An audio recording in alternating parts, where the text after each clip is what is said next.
पारदर्शी करो, सूची निकालो, किसने चंदा दी, किस राजनीतिक दल को दी, भाजपा को किसने दिया, कांग्रेस को किसने दिया, कितना दिया, ये सब जनता को पता होना चाहिए। जब ये सूची बाहर निकली भाइयों और बहनों, तो ये जो ईमानदार प्रधानमंत्री हैं हमारे, इनकी सच्चाई देश के सामने आई। पता चला कि जिस जिस पे छापा मारा था उससे चंदा लिया, चंदा लेने के बाद केस खत्म। जिस जिसको भ्रष्ट कहा था, जिस जिस पे कार्रवाई की थी उससे चंदा लिया, चंदा लेने के बाद कार्रवाई बंद। पता चला कि ऐसी कंपनियों से चंदा लिया जिनका मुनाफा कम था, चंदा ज्यादा दे रही हैं। पता चला कि ऐसी ऐसी कंपनियों से चंदा लिया जिनसे इनको शर्म आनी चाहिए। गुजरात में एक पुल बना, वो पुल गिरा, बनाने वाले से चंदा लिया। सोच लीजिए, इनको कहते हैं कि प्रधानमंत्री ईमानदार हैं, ये सबको भ्रष्ट कहते हैं। इन्होंने ये औजार निकाल लिया है सारे विपक्ष को भ्रष्ट कहने का। यहां आपने देखा दिन रात भूपेश बघेल जी ने आपके लिए काम किया, मैंने देखा अपने आंखों से। क्या झेला है इन्होंने आपके लिए, आपकी सेवा के लिए, ये शायद आप पूरी तरह से नहीं जानते। इन पे कितने केस डाले गए, इनके कितने लोग गिरफ्तार किए गए, इनको कितना सताया गया, इनके पूरे परिवार को सताया गया। जो बीमार था, जो बुजुर्ग था, जो नौजवान था, सबको सामने बुलाया, छापा मारा, पूछताछ की। हर रोज कोई नया इल्जाम, हर रोज कोई नया आरोप, ये कहकर कि भ्रष्ट है, भ्रष्ट है, भ्रष्ट है। और कह कौन रहा था, कह कौन रहा था?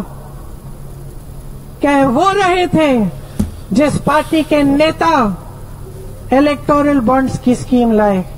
कह वो रहे थे जो आज सबसे भ्रष्ट साबित हुए हैं। और इतने भ्रष्ट हैं भाइयों और बहनों कि आरोप लगाते हैं।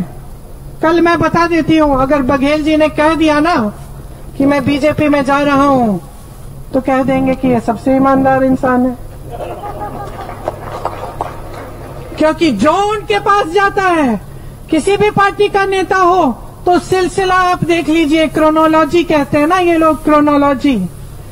मैं बता रही हूं क्या क्रोनोलॉजी होती है। वो देखते हैं कि एक नेता अच्छा काम कर रहा है, किसी दूसरी दल पार्टी में है, विपक्ष में है, देखते हैं कि ये सक्षम नेता है, उस पर आरोप डालते हैं, आरोप डालते हैं, कहते हैं भ्रष्ट है, केस डालते हैं, छापे मारते हैं, तंग करते हैं पूरे परिवार को, उनको दबाव डालते हैं कि तुम बीजेपी में शामिल हो जाओ, भाजपा में। वो बेचारा दबाव में आ जाता है, शामिल हो जाता है। जैसे ही शामिल हो जाता है, सारे केस खत्म, धुल जाता है, पाक हो जाता है।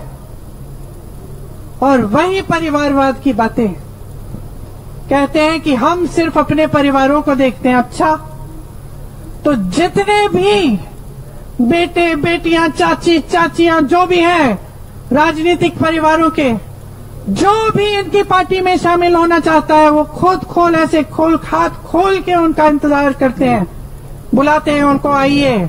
आज मैं दावे के साथ कह सकती हूं कि कांग्रेस में हो न हो, लेकिन सबसे ज्यादा परिवारों के बेटे बेटियां, रिश्तेदार आज भाजपा में है।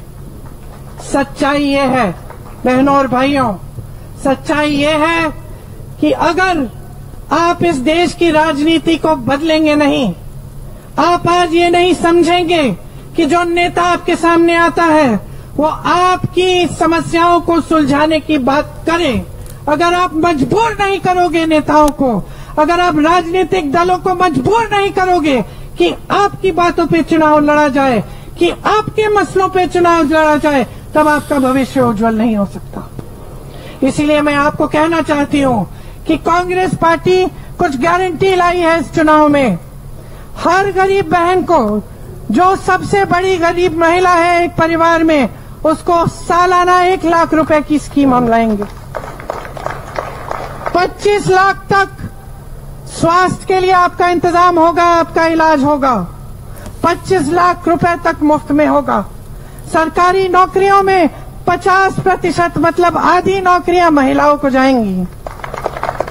आशा, आंगनवाड़ी और मितानिन बहनों का मानदेय केंद्र मानदेय का एक हिस्सा होता है केंद्र का, उसको बढ़ाया जाएगा। बेरोजगारी को खत्म करने के लिए कांग्रेस छोटे और मध्यम कारोबारों को मजबूत बनाएगी, खेती किसानी को मजबूत बनाएगी। जो 30 लाख आज रोजगार केंद्र सरकार में खाली हैं, उनको कांग्रेस भरवाएगी। इसकी हम गारंटी देते हैं आपको। ये जो अग्निवीर का प्रोग्राम है, जिसमें आप सेना में मात्र 5 सालों के लिए जा सकते हैं, उसके बाद आपका क्या होगा किसी को नहीं मालूम, इसको हम रद्द करेंगे। 5,000 करोड़ रुपए का फंड बनाएंगे, जिससे नौजवान